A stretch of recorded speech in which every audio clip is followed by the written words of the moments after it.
নমস্কার বন্ধুরা, যখন ইটকাট পাথরের এই ব্যস্তময় জীবনে আমরা ক্লান্ত হয়ে পড়ি, তখন দুদিনের জন্য মন পাহাড় পাহাড় ডাকে। সেই জন্যই আজকে নিয়ে এসেছি তোমাদের 3 দিন 2 রাতের সান্দাকফু ট্রিপ। এই ট্রিপে আমি তোমাদের সৌন্দর্য, পাহাড়ের অবর্ণনীয় সৌন্দর্য, কাঞ্চনজঙ্ঘা দেখাবো, রাস্তা কিভাবে যাবে, কত খরচ, কোথা থেকে গাড়ি পরিবর্তন করবে, কিভাবে পুরো ট্রিপটাই কিভাবে হয়েছে, কত খরচ হয়েছে, তার সমস্তটা তোমাদের আজকে দেখানোর চেষ্টা করব।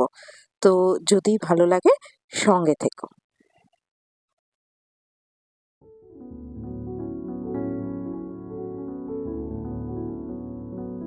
নমস্কার বন্ধুরা, এখন ঘড়িতে বাজে 8:30। আজকে সান্দাকফু জার্নির স্টার্ট এখন থেকেই করছি। এখন আমি বেরোবো, ঘর থেকেই ভিডিও করা শুরু করলাম। 8:30টায় বেরোবো। শিয়ালদায় 10টা থেকে ট্রেন, 10টায় দার্জিলিং মেল আছে। তো এর মধ্যে আশা করি শিয়ালদা পৌঁছে যাব। তো তারপর শিয়ালদা স্টেশন থেকে ফুল ব্লগ চালু করছি। দেখো বন্ধুরা, 10:10 দিয়ে দিয়েছে দার্জিলিং মেল, কিন্তু এখনো দরজা খোলেনি, আমরা সবাই দাঁড়িয়েই আছি। তো ট্রেন দিয়ে দিয়েছে, চলো 10:15 বাজে ট্রেন ছেড়ে দিয়েছে একদম রাইট টাইমে। দেখি ওখানে এনজিপিতে কটার সময় ঢোকে। বাই। এই ট্রেনের খাবার আমাদের রুটি, মাংস আর মিষ্টি। এই যে মাংস, রুটি, মিষ্টি।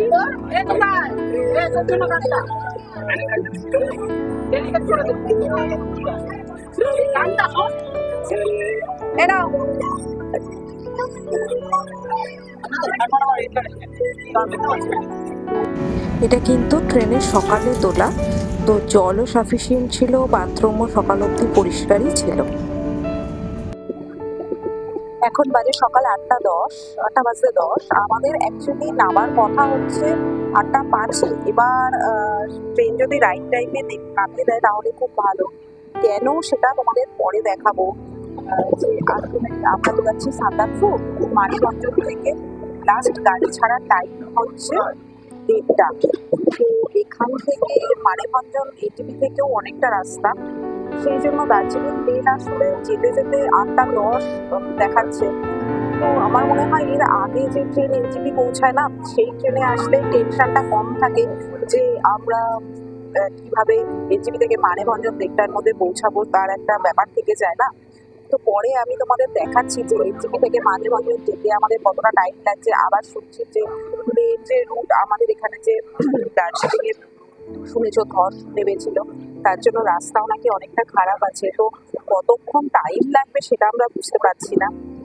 তো সেটাই এখন ব্যাপার। 1টার মধ্যে যদি আমরা মানেভঞ্জন পৌঁছাতে না পারি তো আমাদের আবার স্টে করে যেতে হবে।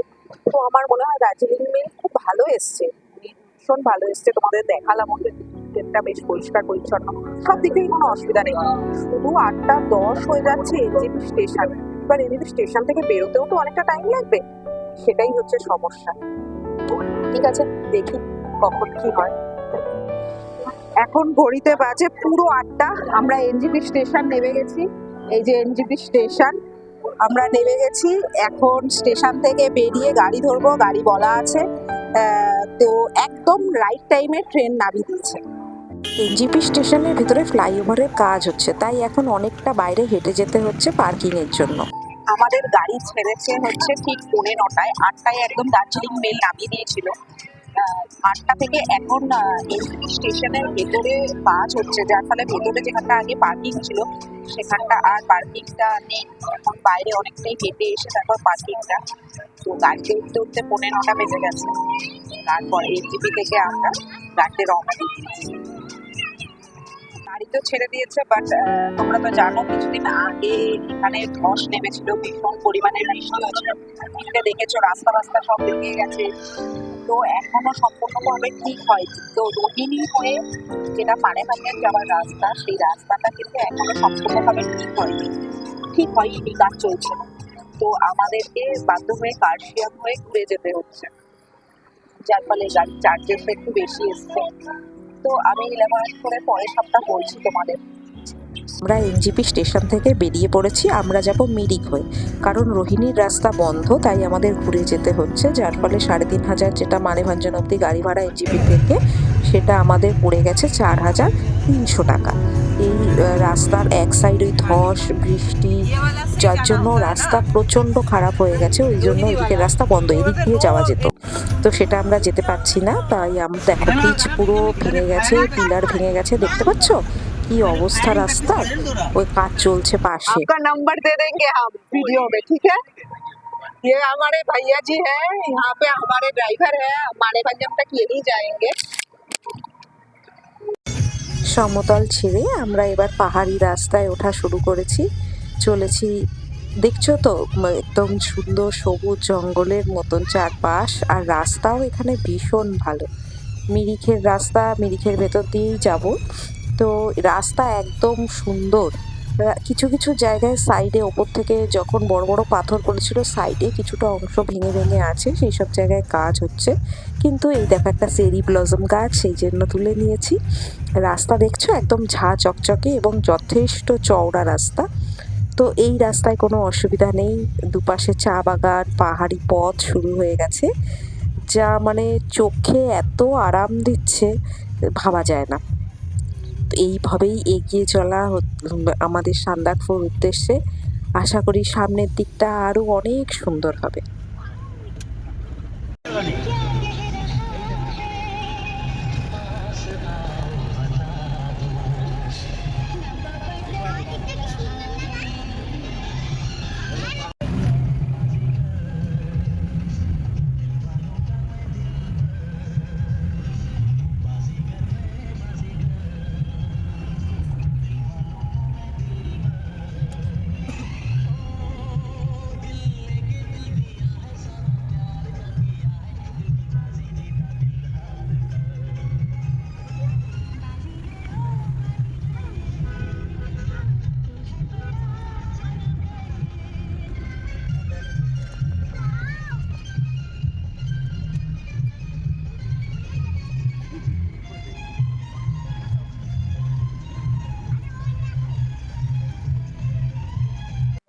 দেখো দুপাশে সুন্দর রডোডেনড্রন গাছ, একদম পথকে মনে হচ্ছে ঢেকে রেখেছে।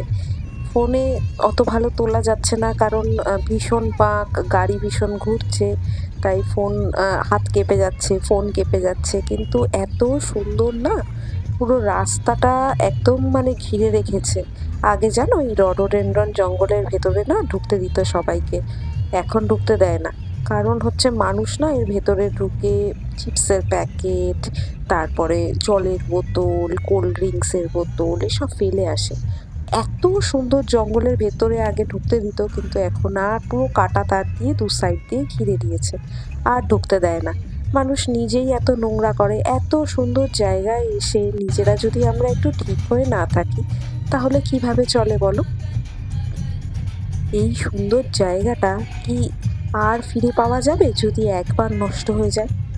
তাই চেষ্টা করবে পাহাড়ে এসে নিজেদের জিনিস একটা প্যাকেটের মধ্যে রাখার, যা মানে ফেলে দেওয়ার এমন কোনো ডাস্টবিন পেলে সেখানে ফেলে দিও। এই ঝাঁ চকচকে রাস্তা, সবুজ প্রকৃতি, এগুলোকে ঘুরতে এসে নষ্ট করে দিও না। দেখো কত সুন্দর লাগছে, মানে মাঝে মাঝে একদম গাছের সারি পুরো ছেয়ে ফেলেছে, মানে দুপাশে গাছ আর মাঝখান দিয়ে গাড়ি চলেছে। তো এখান থেকে শুরু হয়েছে একটু বাজে রাস্তা, দেখতেই পাচ্ছ রাস্তাটার অবস্থা ভালো না এখান থেকে, আর রাস্তা অনেক সরু হয়ে গেছে।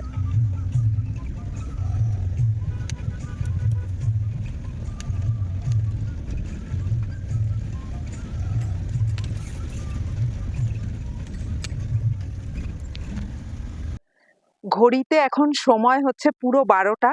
আমরা নেমে গেছি মানেভঞ্জন। আমাদের ড্রাইভার দাদা দুর্দান্ত চালিয়েছে, রাস্তা অনেকটা খারাপ ছিল কিছু জায়গায়, কিন্তু আমাদের ড্রাইভার দাদা দুর্দান্ত চালিয়েছে। পুরো 12টায় আমরা এখানে মানেভঞ্জন পৌঁছে গেছি। এইবার সব জিনিসপত্র নামিয়ে আমরা আবার মানেভঞ্জন থেকে সান্দাকফু যাওয়ার জন্য নতুন করে এন্ট্রি করব, পারমিট করব, সব দেখাচ্ছি, দাঁড়াও। তো বন্ধুরা, এখানে আমাদের এখন সমস্ত জায়গায় গিয়ে আধার কার্ডের জেরক্স জমা দিতে হয়েছে, সঙ্গে একটা ফর্মও ফিল আপ করতে হয়েছে। যে আমরা কতজন যাচ্ছি, আমাদের নাম, অ্যাড্রেস, ফোন নাম্বার সেগুলো দিতে হয়েছে। আর এখানে রেট হচ্ছে সান্দাকফু যাওয়ার জন্য 5,500। আর নাইট ড্রাইভার যে নাইট স্টে করবে, আমরা টুংলুতে থাকবো আর ওখানে থাকবো হচ্ছে সান্দাকফুতে 2টো নাইট, তার জন্য পার নাইট 1,500 করে ড্রাইভারকে। টোটাল হয় 8,500 টাকা। বাট আমরা হচ্ছে 6জন অ্যাডাল্ট আর 2টো বাচ্চা আছে, ছোট বাচ্চা, বাট 2টো বাচ্চা আছে, যেহেতু 8জন হয়ে যাচ্ছে তাই 8,500 টাকার জায়গায় 9,500 টাকা নিয়েছে। আর একটা জিনিসও বলার আছে, ক্যাশ ক্যারি করবে, তার কারণ এখানে অনলাইন পেমেন্ট করতে গেলে 100 টাকা এক্সট্রা পেমেন্ট চার্জ লাগবে, ঠিক আছে? ক্যাশ দিলে সেটা লাগবে না। এখন এখানে গাড়ি আর ড্রাইভারের যে বুকিং সেটা হয়ে গেছে, পুলিশ ভেরিফিকেশন পারমিট হয়ে গেছে। এবার সিঙ্গলিলা ন্যাশনাল ফরেস্টের ওখানে আরেকটা জায়গা আছে যেখানে গাড়ির পাস করাতে হবে, আর আমাদের প্রত্যেকের জন্য একটা পাস করাতে হবে সিঙ্গলিলা ন্যাশনাল ফরেস্টের জন্য। তো এখন সেখানে যাচ্ছি, তোমাদের দেখাচ্ছি, দাঁড়াও। এটা আমরা এখানে সিঙ্গলিলা ন্যাশনাল ফরেস্টের জন্য যে পারমিট, সেই পারমিটটা আমরা এখন করালাম। এই পারমিটটা হচ্ছে পার হেড 20 টাকা করে নিয়েছে, আর গাড়ির জন্য 20 টাকা করে নিয়েছে, ঠিক আছে? এই পারমিটের কাগজ যেটা দিয়েছে ওটা আমরা আমাদের কাছে রেখে দিয়েছি, ওটা এক জায়গায় ওপরে গিয়ে হয়তো দেখতে চাইবে। এখান থেকে আমরা এসছিলাম হচ্ছে 12টা। এখান থেকে পুরো গাড়ি বুকিং, ড্রাইভার বুকিং সবকিছু মিলে করতে হয়ে গেছে একটা, সিঙ্গলিলা ন্যাশনাল ফরেস্ট সবকিছু মিলে করতে হয়ে গেছে একটা। এইবার আমরা এখান থেকে টুংলুর পথে বেরোবো। এটা হলো মানেভঞ্জন থেকে সান্দাকফু যাওয়ার গাড়ির রেট চার্ট, সাথে ড্রাইভারের চার্জও। এটার জন্য আমাদের এই রিসিপ্টটা দিয়েছে, আর এখানে ফিল আপ করতে হচ্ছে পুলিশ ভেরিফিকেশনের ফর্ম, সেটা হচ্ছে এইটা, সঙ্গে লেগেছে আধার কার্ড। আর সিঙ্গলিলা ন্যাশনাল ফরেস্টের জন্য আমাদের এটা গাড়ির পার্কিং এর পাস দিয়েছে, আর আমাদের নিজস্ব পাসও দিয়েছে একটা, সেটা হলো এটা। মানেভঞ্জন থেকে আমরা বেরিয়ে গেছি, এখন যাচ্ছি টুংলুর পথে। রাস্তা দেখো, রাস্তা খুবই সরু রাস্তা, দেখছো?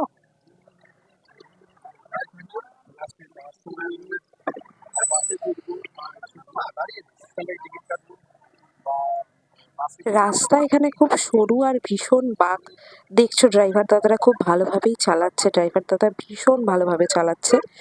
রাস্তাটা এত সুন্দর না, তাই রাস্তাটাই তোমাদেরকে অনেকক্ষণ ধরে দেখাচ্ছি। ডেস্টিনেশন তো দেখাবোই, সেখানটা কত বেশি সুন্দর, কিন্তু এই রাস্তা, এই আকাশ, এই মেঘ, এই রাস্তাটা এত ভালো লাগছে যেন মানে এখানে বসে চুপচাপ প্রকৃতির ধ্যান করতে পারা যায়, যেন এত সুন্দর রাস্তা। মানে চলতে চলতে দেখো এখানটা একটা গাড়ি মানে না দাঁড়ালে পাশ থেকে আরেকটা গাড়ি যাওয়া খুব মুশকিল। ওপর দিকের রাস্তা শুনেছি আরো অনেকটাই খারাপ। তো দেখো প্রকৃতির মাঝখানে পুরো দুপাশে জঙ্গল, আমরা কিছু দেখতে পাইনি, কোনো পশু বা এখানে রেড পান্ডা আছে শুনেছি সিঙ্গলিলা ন্যাশনাল ফরেস্টের ভেতরে, সেটা আমরা দেখতে পাইনি। কিন্তু পশু পাখি দেখাটাই কিন্তু জঙ্গলের সব নয়, জঙ্গলকে উপলব্ধি করাটা, জঙ্গলে মানে এই নিস্তব্ধতা, নীরবতা, এই সবুজ, এই প্রকৃতিকে আত্মস্থ করার মধ্যেও না একটা দারুণ ব্যাপার আছে। রাস্তা মাঝে মাঝে খারাপ, প্রত্যেকটা মানে মুহূর্তে মুহূর্তে বাঁক, যার ফলে গাড়ি চালাতেও বেশ একটু ওদের একদম হাত পাকা, তাই ওরা খুব ভালোভাবে চালাচ্ছে। কিন্তু আমাদের লোকাল ড্রাইভার হলে, মানে কলকাতা ড্রাইভার হলে এরকম রাস্তায় কতটা চালাতে পারবে জানি না। দেখাচ্ছি, দাঁড়াও। দেখো রাস্তাটা কত ভালো লাগছে, দুর্ধর্ষ ভ্যালি। এখান থেকে পুরোটা দেখা যাচ্ছে, দেখো ভ্যালি থেকে।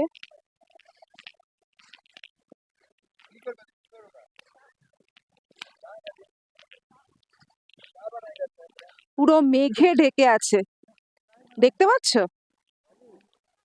মেঘে পুরো ঢেকে গেছে, এই যে এটা পুরো ভ্যালি, দেখছো? পুরো মেঘে ঢেকে আছে পাহাড়টা। একটু মেঘটা কেটে গেলে পুরো পাহাড়টা দেখাতে পারতাম। পুরো অসাধারণ একটা ভিউ। ফোনে কতটা দেখা যাচ্ছে আমি জানি না, বাট চোখে মানে অসাধারণ। মেঘটা কেটে গেলে আমি আবার দেখাচ্ছি, মেঘটা কেটে গেলে তোমাদের দেখাচ্ছি চিত্রের ভিউ পয়েন্ট। দেখো মেঘটা একটু একটু সরে ওই দিকটা একটু পরিষ্কার হয়েছে, দেখো অসাধারণ। জায়গার নাম হলো মেঘমা। মেঘমা যাচ্ছি এখন, যেমন নাম মেঘমা তেমনি কিন্তু পুরো মেঘে ছেয়ে আছে। আমরা মেঘের ভেতর দিয়েই যাচ্ছি, বুঝতে পারছো কিনা জানি না, কিন্তু এই পুরো রাস্তায় মেঘ আছে, চারদিকেই মেঘ।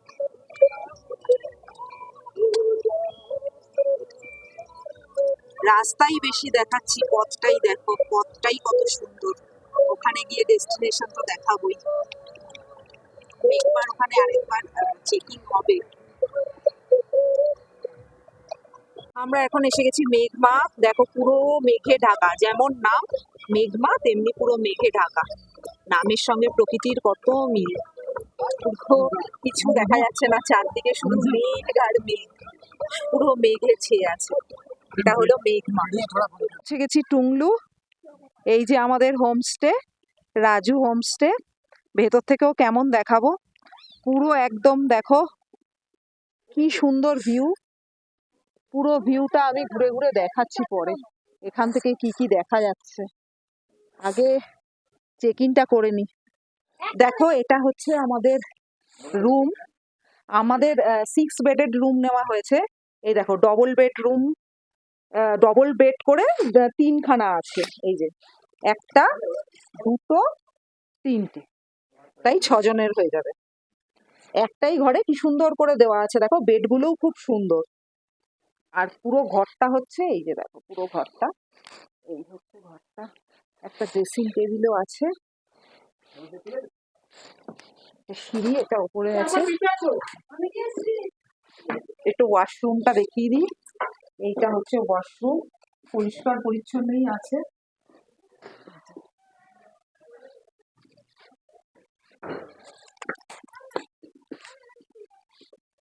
এইখান থেকে হচ্ছে এই হচ্ছে রুমের ভিউ।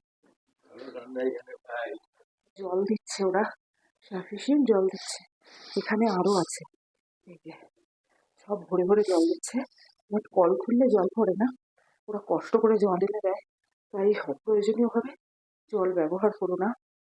আর বলার আছে যে ওরা অত কষ্ট করে টেনে এনেছে, তাই অবশ্য ঠান্ডায় যা জলে হাত দিতে পারবে না, হাত জমে যাচ্ছে পুরো। দেখো আমাদের রাজু হোমস্টেতে দিয়েছে এটা ভাত, এরকম ধোয়া ওঠা ডাল, তরকারি, পাঁপড় ভাজা, আলু ভাজা। এটা টুংলুতে রাজু হোমস্টে, সব ধোয়া উঠছে, খেয়ে বলবো কেমন। আমাদের টুংলু হোমস্টে, টুংলুতে হচ্ছে আমরা রাজু হোমস্টেতে উঠেছি। টুংলুর দৃশ্যটা একটু দেখো, এটা মনে হচ্ছে মেঘের সমুদ্র, অবর্ণনীয়। মানে ফোনে কি উঠছে আমি জানি না, বাট সামনে দেখতে অবর্ণনীয়। দেখো এটা আমার হোমস্টের ঠিক বাইরেটা, পুরো মেঘ আর মেঘ, আর এই যে পাহাড়। পুরো অসাধারণ দৃশ্য, পুরো মেঘেরই রাজত্ব মনে হচ্ছে। ঠান্ডা এখানে প্রচন্ড পরিমাণে। এখন বাজে বিকেল 4টে, সন্ধ্যের পর বেরোতে পারবো কিনা জানি না। এর নিচেও আমরা একটা থার্মাল পরেছি, তার উপরে জ্যাকেট পরেছি। এটা নভেম্বর মাস, নভেম্বরের প্রথম দিক, তাতেও মানে এখন 4টের সময় কি হাওয়া চলছে, হাওয়ার জন্য এত ঠান্ডা লাগছে। তো বন্ধুরা যখনই আসবে জামা কাপড় কম নেবে, লাগেজ টানাও তো কষ্ট, জামা কাপড় কম নেবে। আর বেশি পরিমাণে নিয়ে নেবে হচ্ছে জ্যাকেট, সোয়েটার, এগুলো, গ্লাভস, এগুলো খুব প্রয়োজনীয় জিনিস। তো আজকে এখন একটু হেঁটে হেঁটে এখানে ঘুরবো। সন্ধ্যের পর হয়তো আর ঘোরা যাবে না, এখন একটু ঘুরে ঘুরে তোমাদের দেখাই। টুংলুতে একটা লেক, ওই মেঘের রাজ্য দেখালাম। আমাদের হোমস্টের ঠিক পিছন দিকটা, পাশে, পিছন নয় পাশে, এরকম একটা লেক। প্রচন্ড হাওয়া চলছে, পতাকাগুলো দেখতে পাচ্ছ, পতাকাগুলো কেমন উড়ছে দেখো, সব উড়ছে। প্রচন্ড জোরে হাওয়া চলছে, আর হাওয়ার জন্যই এত ঠান্ডা লাগছে। এই যে এই দেখো বিভিন্ন হোমস্টে রয়েছে চারদিকে।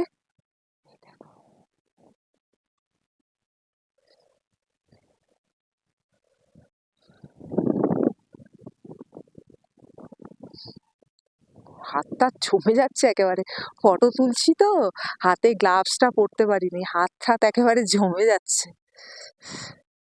জানি না কতটা উঠছে, ফোনে তো উঠছে না।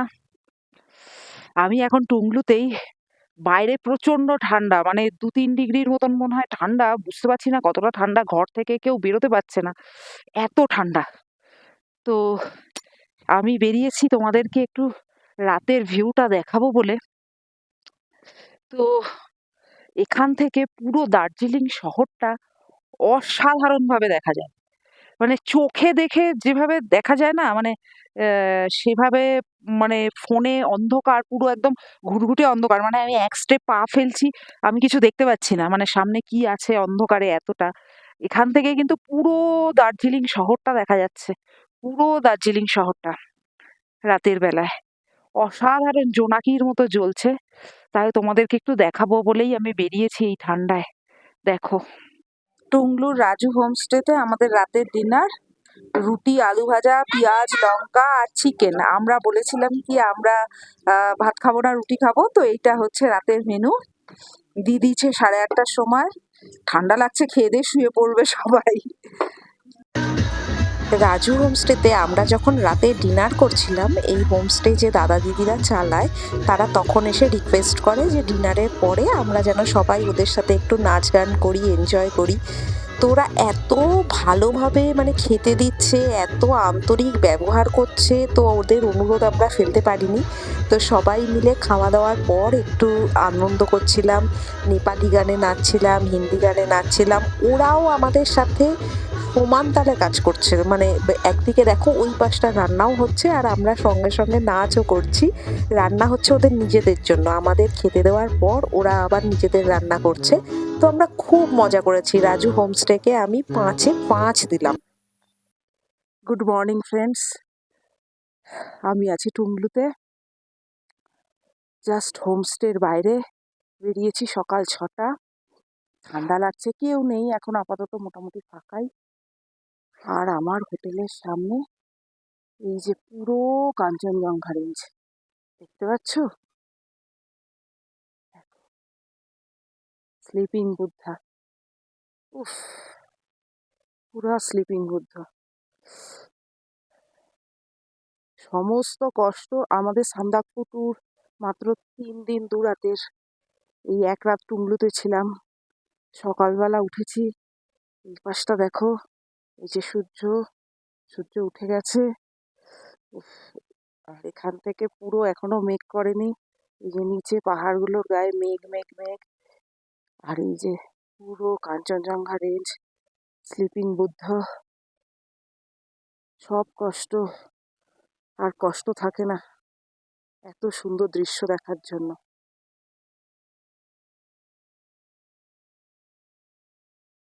বড় খাদ, এই পাশে দেখছো তো পুরো পাহাড়। দেখো একজন পাহাড়ি ভদ্রলোক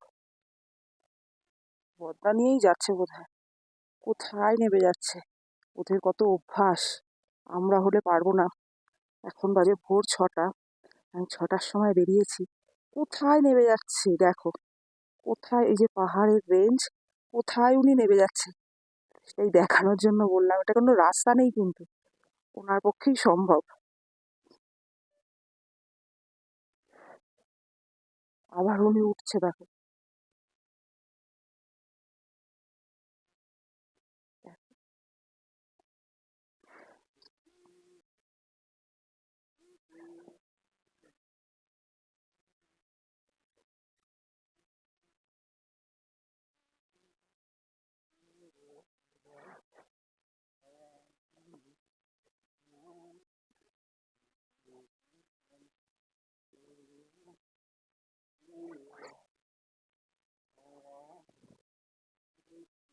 এই একটা দিদির সাথে আলাপ হয়েছিল, উনি এসছেন ইউকে থেকে, সান্দাকফু।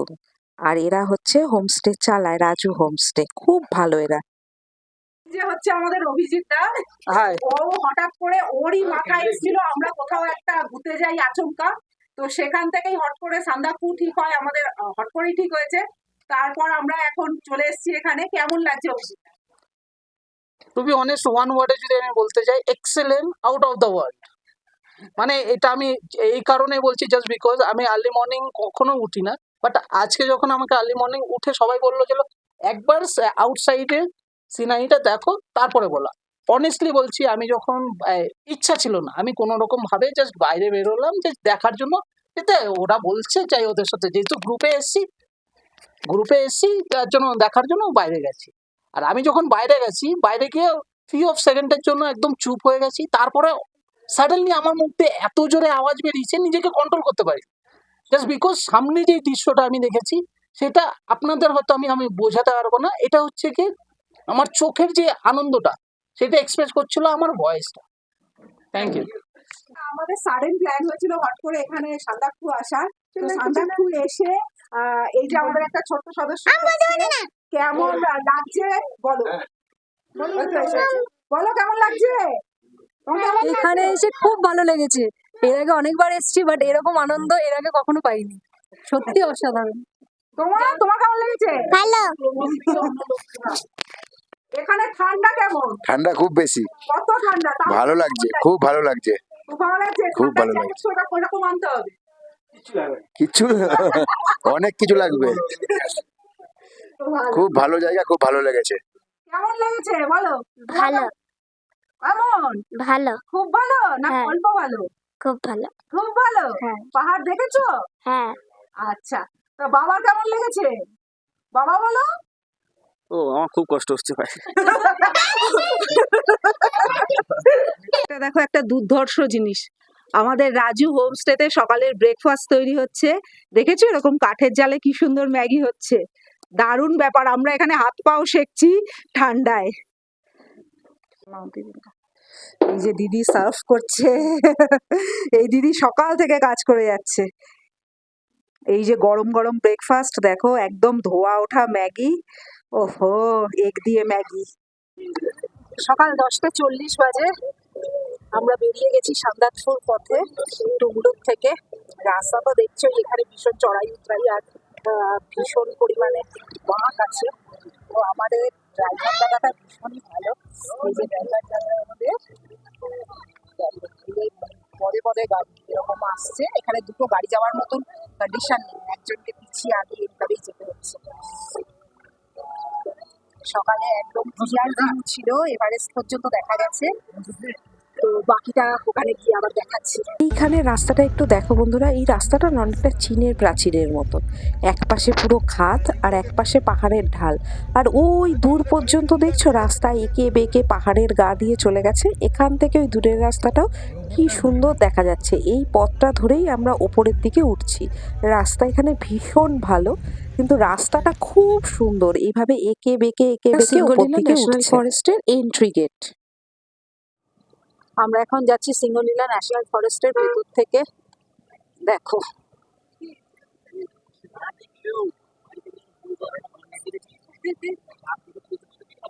এই যে এটা সিঙ্গলীলা ন্যাশনাল ফরেস্টের ভেতরের রাস্তা। রাস্তাই সুন্দর, রাস্তাটাই ওই জন্য ভিডিও করে তোমাদের বেশি দেখাচ্ছি, যে প্রকৃতি যাওয়া আসার রাস্তাটাই কত সুন্দর দেখো।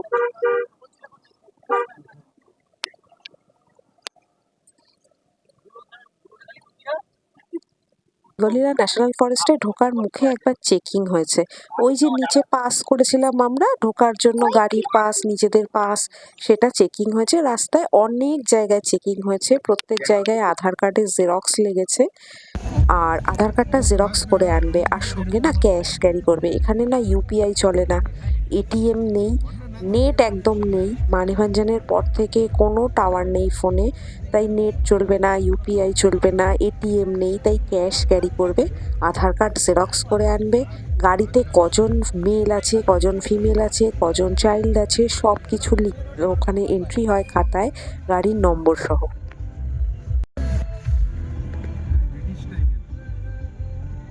ব্রিটিশ টাইপের গাছ।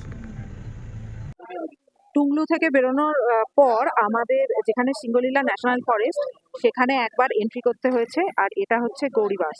গৌরীবাসে এসে আবার আধার কার্ড দেখিয়ে এন্ট্রি করছে। হলো সেই পুরনো প্রাচীন ল্যান্ড ওভার, ঐতিহ্যশালী। তো এখানে মানেভঞ্জন থেকে আসার জন্য ল্যান্ড ওভারও বুক করা যায়, কিন্তু আমরা ল্যান্ড ওভারে আসিনি, আমরা এসেছি বোলেরোতে। রাস্তার যা খারাপ অবস্থা, বোলেরোতে এসছি ভীষণ কমফোর্টেবল ভাবে। তো বোলেরোতে আরাম অনেক বেশি, কিন্তু ল্যান্ড ওভার হচ্ছে আলাদা একটা ঐতিহ্য এখানে। মানেভঞ্জন থেকে সান্দাকফু যাওয়ার জন্য এই ল্যান্ড রোভার আর এই বোলেরো, এই হচ্ছে সাওয়ারি। আমরা এখন আছি গৌরী বাসে। গৌরী বাসে দেখো কি নিয়েছি, রডোডেনড্রন ওয়াইন। কোনোদিন আগে খাইনি, এই ফার্স্ট টাইম ট্রাই করবো রডোডেনড্রন ওয়াইন। এই যে দোকানটা দেখছো সাইডে, এই দোকানটা থেকেই পাওয়া যাচ্ছে। 50 রুপিস করে দাম নিয়েছে। খেয়ে বলছি কেমন। ভালো খেতে, টকটক মিষ্টি মিষ্টি।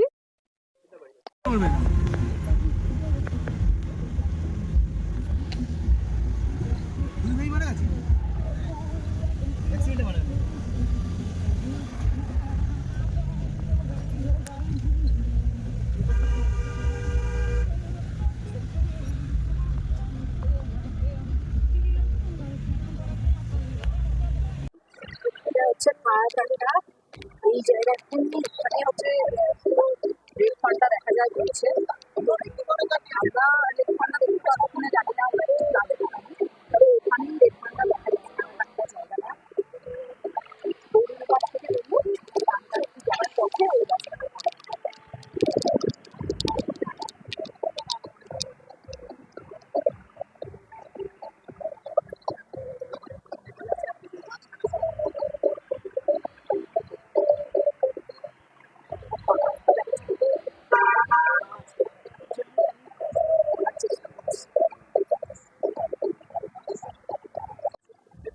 যে জায়গাটা এই পাহাড়টায় খুব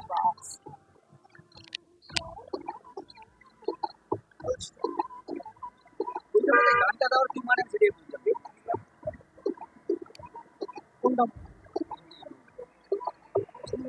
একটা অসাধারণ জিনিস দেখাচ্ছি দেখো। আমরা এখন আছি কালীপোখরি। এই পাশটা থেকে দেখা শুরু করো, পুরো পাহাড়, রং বেরঙের রডোডেনড্রন ভর্তি। এই জায়গাটা একটু সমতল, এটা কিন্তু পুরো পাহাড়। ওই দূরে পাহাড়, ভ্যালি দেখো, অবর্ণনীয়। দেখো এর কোনো বর্ণনা মানে ফোনে দেখে, আমি তো ফোনে ভিডিও করছি, ফোনে দেখে কি বুঝবে জানি না, কিন্তু এ দৃশ্য চোখে একবার অন্তত জীবনে যদি সম্ভব হয় তাহলে দেখে যে অসাধারণ। কালীপোখরি, কালীপোখরির একটা সাইডটা দেখালাম পাহাড়, আর এইটা হচ্ছে লেকটা। পোখরি মানে লেক, জলটা কালো তাই কালীপোখরি। এই যে ওই সাইডটা ওরকম দুর্ধর্ষ পাহাড় আর খাদ, আর এইখানটা হচ্ছে দেখো এইটা রাস্তা, এই রাস্তা দিয়ে আমরা এসছি। এদিকে মিলিটারি বেস ক্যাম্প আছে, ওই জন্য আমি তুলছি না। আর এটা হচ্ছে কালীপোখরি। দুর্ধর্ষ গো, সত্যিই দুর্ধর্ষ। কালীপোখরি থেকে আমরা বেরিয়ে গেছি আবার গাড়ি করে। রাস্তা দেখছো ওই রকমই মাটির রাস্তা। এখান থেকে রাস্তা খানিকটা নেপালের মধ্যে দিয়ে যাবে। এবার নেপালের ভেতর দিয়ে যেহেতু গাড়ি কিছুটা যাবে, সেই জন্য এই একটা টিকিট করতে হয়। পার হেড 50 টাকা করে একটা টিকিট করতে হয়। সেই টিকিটটা আমরা এবার এখান থেকে করে নেব। দেখো এই যে জায়গাটা দেখতে পাচ্ছ, এই যে ঘরগুলো, ওখানটা ক্যামেরাটা ঠিক মানে নিয়ে ছবি তোলা উচিত হবে বলে মনে হয়নি, তাই করিনি। এই ঘরগুলোর এখানেই টিকিটটা দিয়েছে, পার হেড 50 টাকা করে, যেহেতু আমরা নেপালের ভেতর দিয়ে যাব। এখান থেকে আর সান্দাকফু মাত্র 5 কিলোমিটার, কিন্তু এইখান থেকেই শুরু হচ্ছে সেই মারাত্মক রাস্তাটা। রাস্তাটা দেখতে পাচ্ছ পুরোটাই পাথর, আর মানে এক সাইডটা পুরোটা খাদ, মানে পুরোটাই খাদ, আর এই সাইডটা পাহাড়। খুব সরু রাস্তা, এরকম বড় বড় পাথর, তার মধ্যে দিয়ে শুধু উপর দিকে, শুধু চড়াইতে ওপর দিকে উঠছে পুরো সান্দাকফু পর্যন্ত। এইরকম এই যে হচ্ছে টিকিটটা, যেই টিকিটটা নেপালের রাস্তা ব্যবহারের জন্য আমাদের করতে হয়েছে। দেখো এবার দেখো শুরু হলো আসল সান্দাকফু ট্রেকের রাস্তা। মানে কি বলবো আর, রাস্তাটা শুধু দেখো একবার। রাস্তাটা দেখছো তো? তো যাদের একটু গাড়িতে উঠলে ভমিটিংয়ের সমস্যা হয় বা অন্যরকম সমস্যা হয়, তারা ভমিটিং এর ওষুধ একটু আগে থেকে খেয়ে নিতে পারো, কারণ রাস্তাটা দেখছো খুবই খারাপ অবস্থা, খুবই মানে পুরো পাথর আর পাথর। ওই গৌরী নিবাস পর্যন্ত রাস্তাটা কিন্তু খুবই ভালো, মানে এই রাস্তা দেখার পর মানে ওটাকে মানে মাখন মনে হচ্ছে। তো ওই অবধি ঠিকই আছে, কিন্তু এইখানে আর রাস্তা বলে কিছু নেই, মানে পাহাড়ের ওপর দিয়েই গাড়িটা চলছে। তো শুনলাম ড্রাইভার দাদার কাছে যে এখানটাও নাকি ওই রকম রাস্তা হয়ে যাবে আস্তে আস্তে। তো এখন পুরো মানে এটা মানে কোনো রাস্তা নেই, এটা পাথরের ওপর দিয়েই গাড়ি চলছে। তো এছাড়াও যাদের একটু শ্বাসকষ্টের প্রবলেম হয়, কারণ আলে যখন উঠবে না তখনও একটু শ্বাসকষ্টের প্রবলেম হয়, পুরো চড়াই তো, হেঁটে উঠলে না একটু দম লাগে। তো কর্পূর না তোমরা সঙ্গে করে অবশ্যই অবশ্যই এনো। দেখেছো এই পাঁকের মধ্যে মানে এই পাশটা কিন্তু পুরো খাদ, মানে একটা চাকা নেমে যাচ্ছে, তার মধ্যে দুটো গাড়ি এরকম মুখোমুখি হয়ে যাচ্ছে। খুব সুন্দর, কিন্তু রাস্তাটা দেখো, ভালো লাগবে গো, সত্যিই সুন্দর রাস্তা। রাস্তাটা মানে যদি রাস্তার দিকে কনসেন্ট্রেট না করে প্রকৃতির দিকে কনসেন্ট্রেট করো তাহলে আমার মনে হয় যে অতটা অসুবিধা হবে না, বেশ অ্যাডভেঞ্চারাস লাগবে। এই জন্যই বোলেরো এই নিয়েছিলাম। দেখো, এটা হচ্ছে সান্দাকফুতে আমাদের হোটেল নমবুদ্ধা হাইটস।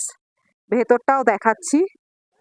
শুনেছি এইটাই একমাত্র ইন্ডিয়ান হোটেল, আর বাকি সবগুলো নেপালি। ভেতরটা কেমন তোমাদের দেখাচ্ছি। এই দেখো, আমরা পৌঁছে গেছি সান্দাকফু, আমাদের হোটেল নমবুদ্ধা। নমবুদ্ধার পেছন থেকে এই ভিউটা আসছে, পুরো এই ভিউটা, এই ভিউটা একদম পরিষ্কার দেখা যাচ্ছে, দেখেছো? পুরো পরিষ্কার, একদম মনে হচ্ছে কাছে। পুরো স্লিপিং বুদ্ধাটা বুঝতে পারছো, একদম কাছে, একদম কাছে মনে হচ্ছে। এই যে আমাদের 7 বেডেড রুম দিয়েছে। এই দেখো, এগুলো হচ্ছে ডাবল বেডেড রুম। আমরা সব মালপত্র রেখে ফেলেছি ব্যাগের উপরে। এই যে এগুলো ডবল বেডেড, 3টে রুম আছে, এই 3টে বেড আছে, সরি 3টে ডবল বেডেড রুম, 1 2 3। এই হলো 6 বেড, আর একটা আছে সিঙ্গেল বেড। এই টোটাল 7 বেডেড রুম। এই এই যে বাথরুমটা একটু দেখিয়ে দিই, দাঁড়াও। বাথরুমটা দেখো, সুন্দর কোমোট, বেসিন, বালতি, পরিষ্কার পরিচ্ছন্ন, লাইট টাইটও আছে, একদম সুন্দর। দেখো ওইটা এভারেস্টটা, ওই যে ফাঁক দিয়ে একটুখানি দেখা যাচ্ছে, এই ওইটা এভারেস্টটা ফাঁক দিয়ে একটুখানি দেখা যাচ্ছে বাদিক।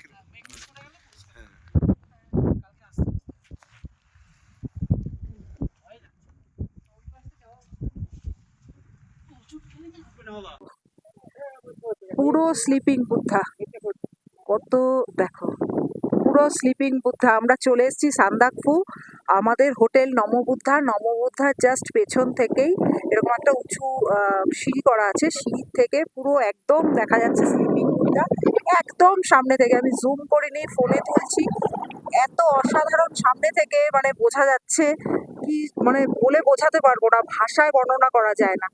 একবার যদি ভিডিওটা দেখে একটুও ভালো লেগে থাকে তাহলে এসে মাত্র 2 দিনের জন্য হলেও সান্দাকফু ঘুরে যেও। ঠিক এই পাশটাতেই এভারেস্ট আছে, দাঁড়াও দেখানোর চেষ্টা করছি। এখন পুরো মেঘে ঢাকা, বুঝতে পারছো কিনা জানি না। সকালবেলা যদি ক্লিয়ার ভিউ পাই, এখন তো আমরা সবে এসছি, টুংলু থেকে বেরিয়েছিলাম, টুংলু থেকে বেরিয়ে এই এখন সান্দাকফু পৌঁছালাম। তো এখন বাজে কটা, 2টো, এখন বাজে 2টো। আমরা মাঝখানে কালীপোখরি দাঁড়িয়েছিলাম, গৌরীবাস দাঁড়িয়েছিলাম, দাঁড়িয়ে 10:30টায় বেরিয়েছি, 2টো এখানে পৌঁছালাম, এসে এই ভিউটা পাচ্ছি। এটা এখন মেঘে ঢাকা আছে, সকালে যদি ক্লিয়ার ভিউ পাই। আর প্রচন্ড হাওয়া, পতাকাগুলোর ওড়া দেখে বুঝতে পারছো কিরকম হাওয়া। তো সকালবেলা দেখাবো আবার। নববুদ্ধায় আমাদের দিয়েছে হচ্ছে লাঞ্চে ভাত, একটু ডাল, দিয়েছে হচ্ছে স্কোয়াশের তরকারি, আর দিয়েছে আলু ভাজা। দুপুরের লাঞ্চে ছিল এই ব্যবস্থা। আমরা এখন হোটেল থেকে খেয়ে দিয়ে বেরিয়ে পড়েছি আলের উদ্দেশ্যে। আলে সানসেট দেখব। তো রাস্তাটা দেখছো, পুরোটাই ট্রেকিং। তো এই 1 কিলোমিটার মতন বলছে, আধ ঘন্টা মতন লাগবে যেতে, এরকমই রাস্তা। আলে এখন সানসেট দেখতে যাব। এই দেখো পুরো রাস্তা, এই যে পুরো ভিউ। রাস্তাটা দেখালাম, এই রাস্তা দিয়ে আমরা হেঁটে যাচ্ছি। পাহাড় দেখো, এই পাহাড়ের পথ। এই দেখো গাছ, দেখো গাছগুলো দেখেছো? এগুলো রডোডেনড্রনই মনে হয়। এই পাহাড় আর রডোডেনড্রনের মাঝখানে এই রাস্তা দিয়ে আমরা হাঁটছি, আল যাচ্ছি। সানসেট, সবাই এত হাঁপাচ্ছে, সানসেট হয়ে না যায় সেটাই আমরা ভাবছি এখন। তো যাচ্ছি এই রাস্তা দিয়ে হেঁটে, পৌঁছে বাকিটা দেখাই। সান্দাকফু থেকে আল এটা কিন্তু হেঁটেই উঠতে হয়। কেউ কেউ গাড়ি নিয়ে ওঠে, তাদের গাড়ির সঙ্গে মানে যে প্যাকেজ থাকে সেই প্যাকেজের বাইরে টাকা দিতে হয়। দেখো এই বাচ্চাটাও উঠছে উঠছে কিন্তু ওর কিন্তু কোনো সমস্যা হয়নি, তার মানে বাচ্চাও উঠতে পারবে, কোনো অসুবিধা হবে না। তবে একটুখানি কর্পূর সঙ্গে রাখবে, পারলে একটু জল রাখবে, কারণ রাস্তা ভীষণ খাড়াই আর এরকম পুরোটা পাথর। এই দেখো একটা চমড়ি গাই আমরা দেখতে পেয়েছিলাম ওখানে। দেখো বন্ধুরা, আলের সূর্যাস্ত। যদি একটু কষ্ট করে 3 দিন 2 রাতের জন্য সান্দাকফু আসতে পারো, সান্দাকফুতে তো কিছুটা রাস্তা, লাস্ট 5 কিলোমিটার রাস্তা খারাপ, ঠিক আছে, তার আগে পর্যন্ত ভালো আছে। তো কিন্তু আলে আসতে গেলে তোমাকে ট্রেকিং করেই আসতে হবে। তবে কিছু কিছু গাড়ি যেগুলো ফালুট যাচ্ছে বা আল অব্দিও নিয়ে আসছে, সেই সব গাড়িগুলো আসে। তবে আলটা, সান্দাকফু অব্দি এলে আলটা মিস করো না। এ এক অসাধারণ দৃশ্য, এটা চোখে না দেখলে বুঝতে পারবে না। আমি মাত্র আমার ফোনে তুলছি, কিরকম উঠছে জানি না, তা চোখে দেখলে অসাধারণ view। পারলে একবার ঘুরে যেও। দেখো বন্ধুরা, এসে গেছি আল।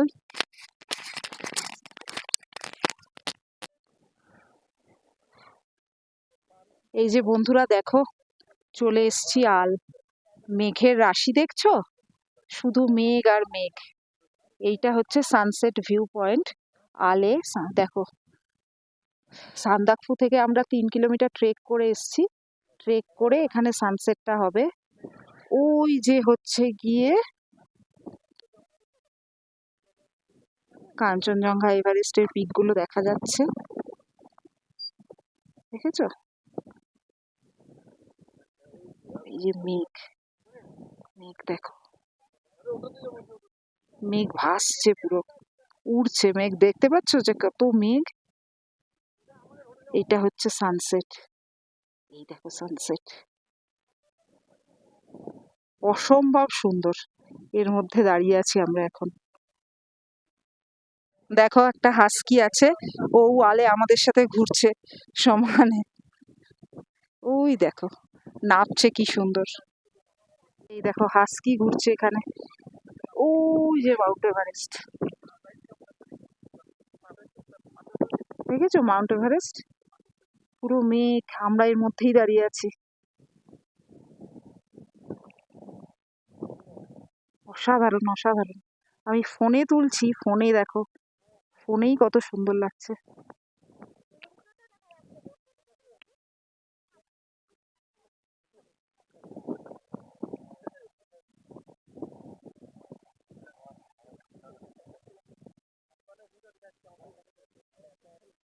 হোটেল নমবুদ্ধায় আমাদের রাতের ডিনার দিয়েছে, দেখো চিকেন আর রুটি।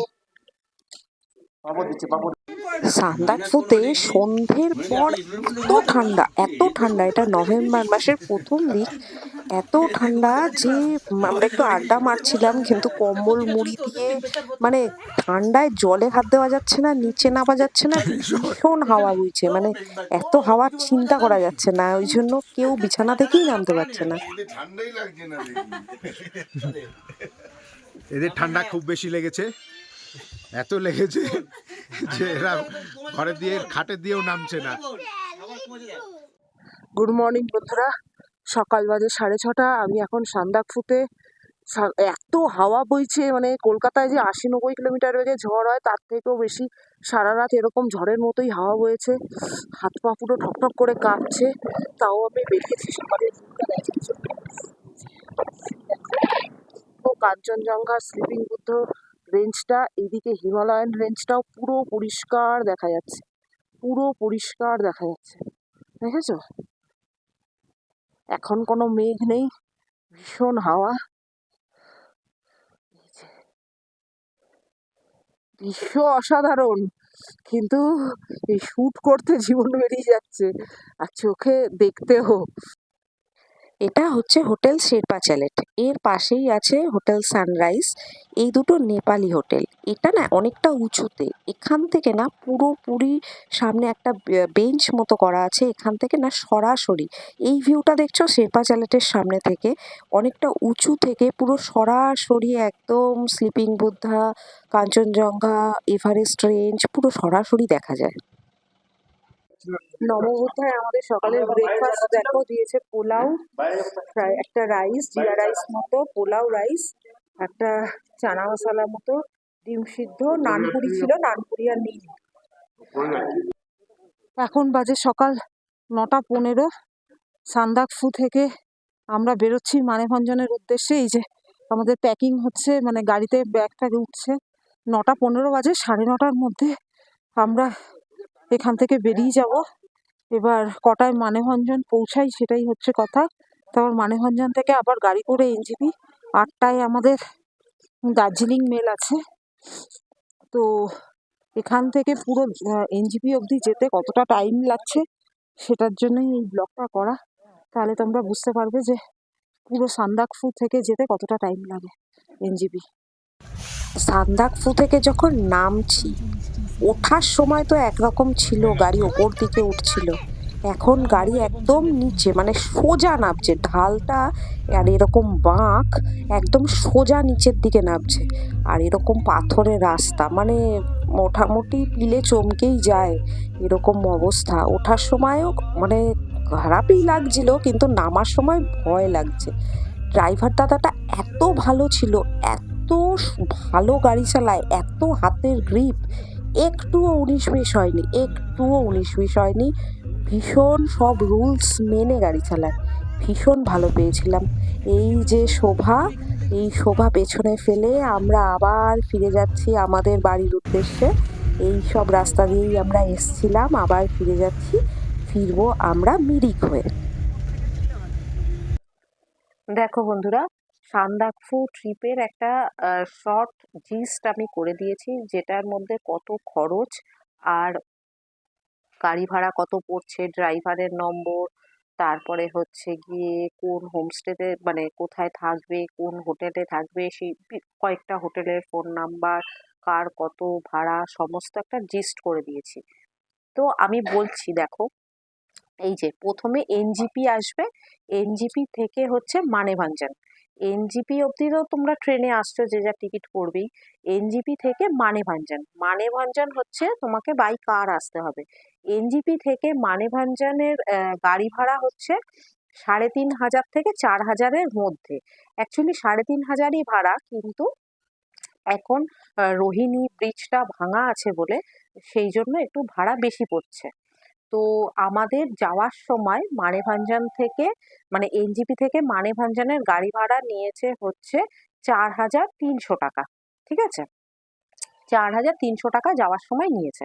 আর যেহেতু ঘুরে যাবে, রোহিণী থেকে গেলে একটু শর্ট হয়, কিন্তু যেহেতু ও পুরো একদম অন্য রাস্তা দিয়ে গেছে, সেহেতু একটু ভাড়া বেশি চেয়েছে, 4,300 টাকা ভাড়া নিয়েছে। আমাদের যাওয়ার সময় ড্রাইভার ছিল এই যে প্রণীত বলে এই ড্রাইভার দাদা, এইটা হচ্ছে তার ফোন নাম্বার। আর ফেরার সময় মানেভঞ্জন থেকে এনজিপি আমরা যখন ফিরেছি, তখন আমাদের ভাড়া নিয়েছে 3,700 টাকা। আমরা অন্য গাড়িতে এসেছিলাম, সেটা মানেভঞ্জন থেকেই বুক করেছিলাম, এই ওটা হচ্ছে সেই দাদার ফোন নাম্বার। এবার মানেভঞ্জন অবধি তো পৌঁছালে, মানেভঞ্জন একটু তাড়াতাড়ি পৌঁছানোর চেষ্টা করবে, কারণ মানেভঞ্জন থেকে সান্দাকফু ট্রিপের গাড়ি লাস্ট 1:30টার মধ্যেই ছাড়ে। এবার 1:30টার আগে মানে 1টার মধ্যে তোমায় পৌঁছাতে হবে, কারণ ওখানে গিয়ে তোমার গাড়ি বুকিং করতে হবে, প্লাস হচ্ছে পুলিশ ভেরিফিকেশন করতে হবে, সিঙ্গলিলা ন্যাশনাল ফরেস্টের জন্য পারমিট করতে হবে, এইসব করতে হবে। তো আধ ঘন্টা ওখানে, আধ ঘন্টা 40 মিনিট টাইম ওখানে লেগে যায়। সেই জন্য চেষ্টা করবে 1টার মধ্যে যেন পৌঁছানো। তাই জন্য এনজিপি থেকে যখন মানেভঞ্জন এনজিপি পৌঁছানোর চেষ্টা করবে একটু সকালের দিকে। সকালের দিকে পৌঁছানোর জন্য তিস্তা তোরসা আছে, যেটা 2:30-এর সময় এনজিপি নামিয়ে দেয়, ওটা আবার একটু বেশি চাপ হয়ে গেল। যদি ওইখানে একটু স্টে করতে পারো এনজিপি স্টেশনে, সেটা হতে পারে, বা দার্জিলিং মেল হতে পারে, উত্তরবঙ্গ এক্সপ্রেস হতে পারে। উত্তরবঙ্গ সকাল 6টা নাগাদ এনজিপিতে নামায়, আর হচ্ছে দার্জিলিং মেল নামায় হচ্ছে 8টায়। এইরকম সকালের দিকে পৌঁছালে তোমার সুবিধা হবে। তাহলে 8টার সময় বেরিয়ে তারপর তুমি গাড়ি নেবে, স্টেশন থেকে তো বেরোতে সময় লাগে, গাড়ি নেবে, গাড়ি নিয়ে তারপর পৌঁছাবে হচ্ছে মানেভঞ্জন। তারপর মানেভঞ্জন পৌঁছে তোমাকে করতে হবে হচ্ছে কার বুকিং, সান্দাকফুর জন্য কার বুক করতে হবে। ওটা পুরো একটা প্যাকেজ ট্যুর হয়। পুলিশ এন্ট্রি ভেরিফিকেশন করতে হয়, আর সিঙ্গলিলা ন্যাশনাল ফরেস্টের জন্য একটা পারমিট করতে হয়। এই সিঙ্গলিলা ন্যাশনাল ফরেস্টের জন্য মানে যে পারমিটটা করতে হয় সেখানে হচ্ছে 20 টাকা পার পার্সন, মানে পার হেড হিসেবে নেয়, আর গাড়ি পার্কিংয়ের জন্য 20 টাকাই নেয়। ঠিক আছে। এইবার মানেভঞ্জন থেকে সান্দাকফু গাড়ি আপ ডাউনের খরচা হচ্ছে 5,500। ঠিক আছে। মানেভঞ্জন থেকে তোমাকে সান্দাকফু অবধি নিয়ে যাবে, আবার সান্দাকফু থেকে মানেভঞ্জন অবধি ফেরত নিয়ে আসবে। এটার টোটাল কস্টিং আপ ডাউন হচ্ছে 5,500 টাকা। এবার নাইট স্টে, যেহেতু 2টো নাইট, ড্রাইভারের থাকার জন্য 1,500 টাকা করে এক্সট্রা নাইট স্টে চার্জ নেয়। তো 2টো নাইট, একটা রাত তুমি টুংলুতে থাকবে বা টুংলিংয়ে থাকবে, যেখানেই থাকবে, আর একটা রাত তুমি সান্দাকফুতে থাকবে। 2টো রাতে তোমার ড্রাইভার চার্জ হচ্ছে 1,500, আর করে 2 দিন 2 রাত 3,000 টাকা, মানে 5,500, আর এই 3,000 মানে হয় 8,500 টাকা। এবার আমাদের যেহেতু এই গাড়িতে হচ্ছে যে কোনো ল্যান্ড রোভারও নিতে পারো, বোলেরোও নিতে পারো, একই প্রাইস। কিন্তু আমি বলবো যে ল্যান্ড রোভার ঐতিহ্যশালী গাড়ি একটু ভালো লাগে, বাট বোলেরো নিলে অনেক কমফোর্টেবল জার্নি হতে পারে। রাস্তা অনেক জায়গায় ভীষণ খারাপ, তো সেক্ষেত্রে বোলেরো নেওয়াটাই আমার মতে বেটার। তো বোলেরো যদি একই চার্জ, এবার 6 জন হচ্ছে গাড়িতে নিতে পারবে, তার বেশি হলে ওরা আরেকটা গাড়ি করতে বলে। এবার আমাদের 6টা অ্যাডাল্ট ছিল আর 2টো চিলড্রেন ছিল, মানে 2টো বাচ্চা থাকার জন্য আমাদের এক্সট্রা 1,000 টাকা নিয়েছে। মানে এখানে 5,500 মানে হচ্ছে গিয়ে 8.5, আমাদের নিয়েছে 9,500 টাকা, যেহেতু 2টো বাচ্চা ছিল। ঠিক আছে। এবার মানেভঞ্জন থেকে গাড়ি করে তুমি বেরিয়ে পড়েছো টুংলুতে। টুংলু এখান থেকে আসতে প্রায় 1.5 ঘন্টা মতন সময় লাগবে। এখানে আমি দিলাম টুংলুতে রাজু হোমস্টের ফোন নাম্বার। এটা হচ্ছে রাজু হোমস্টের ফোন নাম্বার। রাজু হোমস্টেতে 1,200 টাকা হচ্ছে পার নাইট। ঠিক আছে। আর 600 টাকা হচ্ছে পার চাইল্ড, মানে বাচ্চাদের জন্য 600 টাকা করে। এর মধ্যে এই যে তুমি টুংলু গিয়ে পৌঁছালে, সেখানে তোমাকে লাঞ্চ দেবে, বিকেলবেলা একটু চা স্ন্যাক্স দেবে, রাতের ডিনার দেবে, আর পরের দিন সকালে দেবে হচ্ছে ব্রেকফাস্ট। এই সবটা নিয়ে 1,200 টাকা হচ্ছে রাজু হোমস্টে। ভীষণ ভালো, মানে এত ভালো এদের ব্যবহার, আর মানে কি বলবো, বলে বোঝানো যাবে না, এত ভালো এদের ব্যবহার।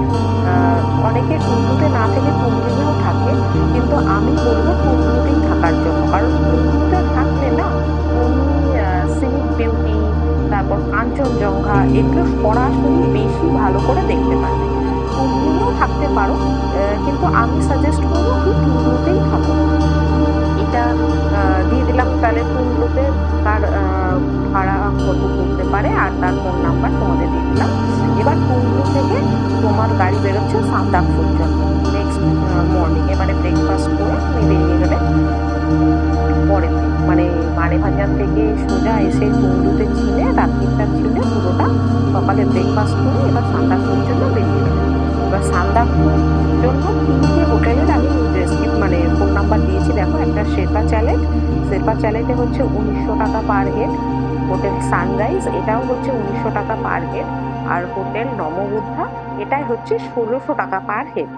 তবে এই 3টে হোটেলেই লাঞ্চ দেয় না, মানে তুমি যে গিয়ে পৌঁছাবে ব্রেকফাস্ট করে বেরিয়েছো, তো এবার মাঝখানে হয়তো ঘন্টা দুয়েক, কারণ দুই এক জায়গায় দাঁড়াবে, কালীপুখরিতে দাঁড়ায়, আরেক জায়গায় মেঘমায় দাঁড়ায় অনেক সময়। তো এইসব দাঁড়িয়ে তো 2 ঘন্টা 2.5 ঘন্টার মধ্যে তুমি সান্দাকফু পৌঁছে যাবে।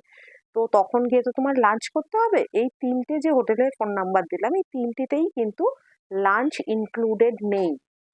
মানে ওরা বিকেলে চা দেবে, রাতের ডিনার দেবে, আর পরের দিন সকালে ব্রেকফাস্ট দেবে এই টাকার মধ্যেই। এইবার তোমাকে লাঞ্চটা আলাদা করে করতে হবে। আমরা ছিলাম হোটেল নমবুদ্ধাতে।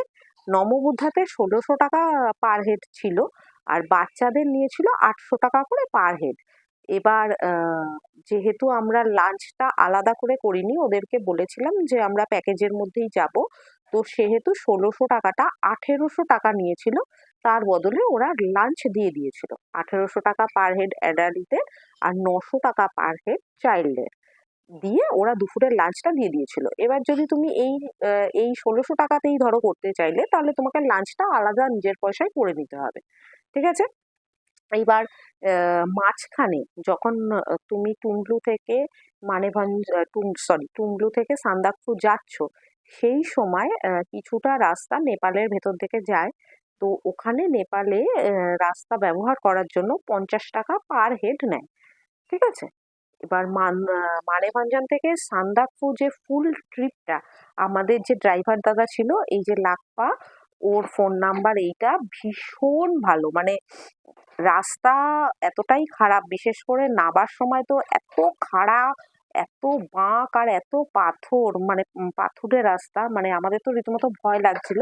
ছেলেটার হাত এত ভালো, এত গ্রিপ, এত সুন্দরভাবে গাড়ি চালায়, আর হচ্ছে ভীষণ রুলস মেনে চলে। মানে প্রত্যেকটা বাঁকে হর্ন দেওয়া থেকে শুরু করে, মানে ওর তুলনা নেই। মানে এত ভালো আমরা ড্রাইভারটা পেয়েছিলাম, ঠিক আছে? এটা ওর ফোন নাম্বার। আর সমস্ত এই খরচের হিসাব তাহলে তোমাদের দিয়েই দিলাম, কোন হোটেলে কত পড়ছে, তার ফোন নাম্বার। আর তোমাদের এটা হচ্ছে 3 দিন 2 রাতে তুমি কমপ্লিট করতে পারবে। আর একটা ইম্পর্টেন্ট কথা, আধার কার্ডের জেরক্স কিন্তু অবশ্যই ক্যারি করবে, কারণ রাস্তায় 5-6 জায়গায় ভেরিফিকেশন হবে, আধার কার্ড দেখবে, কোথা থেকে কোথায় যাচ্ছ, আধার কার্ডের নাম্বার এন্ট্রি হবে, সব কিছু হবে। তাই আধার কার্ডের জেরক্স কিন্তু ক্যারি করা মাস্ট, ঠিক আছে? এইটা হলো খরচার আর থাকার হিসাব। এবার বাকিটা দেখো। সান্দাকফু থেকে আমাদের গাড়ি ছিল সকালবেলা 9:20-তে, আর আমরা মানেভাঞ্জন এসে পৌঁছেছি পুরো 12টা। মাঝখানে 2 জায়গায় একটুখানি দাঁড়িয়েছিলাম, লামাধুরাতে দাঁড়িয়েছিলাম আর গৌরীবাসে দাঁড়িয়েছিলাম। 2 জায়গায় 15 মিনিট করে দাঁড়িয়েছি, মানে টোটাল 8 ঘন্টার ব্রেক ছিল। ওখান থেকে নিয়ে আমরা পুরো 12টায় মানেভাঞ্জন ঢুকে গেছি। এবার মানেভাঞ্জনে এসে এনজিপির জন্য গাড়ি ঠিক করলাম। গাড়ি ঠিক করে গাড়ি নিয়ে বেরোতে বেরোতে ঠিক পুরো পাক্কা 12:30। 12:30টায় আমরা মানেভাঞ্জন থেকে এনজিপির উদ্দেশ্যে রওনা দিচ্ছি। মাঝপথে লাঞ্চ করব। তো এনজিপিতে কখন পৌঁছাই সেটাই হচ্ছে দেখার, কারণ আগেই বললাম আমাদের দার্জিলিং মেল আছে 7:50-এ ছাড়বে। সেই আসলে অনেকটা রাস্তা তো সান্দাকফু থেকে এনজিপি, তো টোটাল কতটা টাইম লাগে সেটাই দেখানোর চেষ্টা করব। আমরা যেহেতু মিরিক হয়ে ফিরছি, মিরিকের রাস্তাটা এত বেশি সুন্দর যে আমি একটু শ্যুট না করে আর পারলাম না। পুরো চা বাগান, দুপাশে দেখছো পুরো চা বাগান, চা বাগানের মধ্যে দিয়ে আমাদের গাড়ি চলেছে। আর রাস্তাটাও খুব সুন্দর, দেখো এই যে চা বাগান, এত মনোরম পরিবেশ মিরিকে। মিরিকটাও কিন্তু ঘুরে যাওয়া যায়। তো আমাদের এক কাজে 2 কাজ হয়ে যাচ্ছে, আমরা মিরিকটাও একটু ভালো মতন ঘুরে নিতে পারছি। এই দেখো মিরিক লেক। আমরা সান্দাকফু মিরিক হয়ে ফিরছি, এনজিপি সান্দাকফু থেকে মিরিক হয়ে ফিরছি। এখন বাজে 4:45। আমরা চলে এসেছি এনজিপি স্টেশনে। আমাদের 7:45-এর ট্রেন দার্জিলিং মেল, মানে 7:45-এ ছাড়বে এনজিপি থেকে। তো সকালবেলা সান্দাকফু থেকে আমরা বেরিয়েছিলাম ঠিক 9:20-তে, ওখান থেকে গাড়ি স্টার্ট দিয়ে দিয়েছিল। রাস্তায় আমরা 3 জায়গায় দাঁড়িয়েছি। মিরিকে তো প্রায় 1-1.5 ঘন্টা দাঁড়িয়েছিলাম, 1 ঘন্টা দাঁড়িয়েছি। তাছাড়া গৌরীবাসে দাঁড়িয়েছি, মাঝে এক জায়গায় দাঁড়িয়েছি, চা খেতে একটু দাঁড়িয়েছিলাম। তো তারপরেও আমরা চলে এসেছি। তো সান্দাকফু থেকে এনজিপি আসা যায়, অসুবিধা হয় না। তো আজকের মতো ব্লগ এখানেই শেষ করছি। তো যদি আমার এই ব্লগটার ইনফরমেশন কিছু ভালো লেগে থাকে তাহলে প্লিজ লাইক করো, কমেন্ট করো, শেয়ার করে দিও একটু, আর একটু হাইপ করে দিও প্লিজ। Thank you.